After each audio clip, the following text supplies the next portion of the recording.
Legionnaires, I decided to take a break today from all of the comic book news and talk about something a little bit different today, something a bit more, motivational. No matter what you're trying to do in life, your self-perception, how you see yourself, it matters.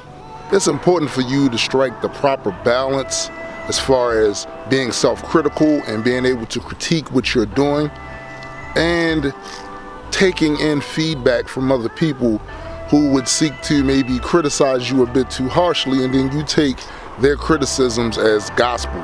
The reality is there's no way you're going to be able to improve with anything until you're able to look at yourself honestly, look at your work honestly and say, is that the best quality I can produce? Just like with my photography, my videos, or my music especially.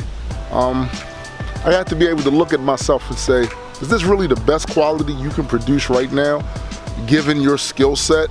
And if that answer is no, then you still have some work to do. But the good news is, you have just shown you have the ability to self-critique. But like with anything else, there's always pitfalls to that as well if you go too far overboard. And by going overboard, what I mean is becoming so critical of yourself that you have paralysis of analysis and never release any of your stuff for anybody else to see. You're pretty much going to stand in place and not move forward. And now let's talk about the ever-looming criticisms of other people.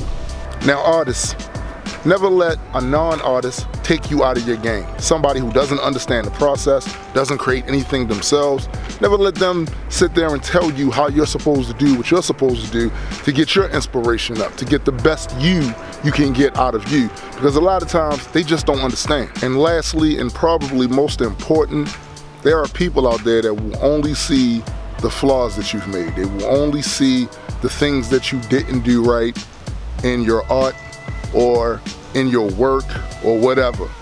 It's important for you to not take that personal, because they probably do that with everyone. It's just the way their brain is wired. But you can't allow their perception of you, your work, or your art to become the perception you have of yourself. Because the moment you do that, it's pretty much game over. Well, that's all for me today, Legion. If you enjoyed this video and would like to be a part of the Reaper Legion, just like, share, and subscribe to the Reaper Legion Network and help our small community become a larger community. And as always, please, geek responsibly.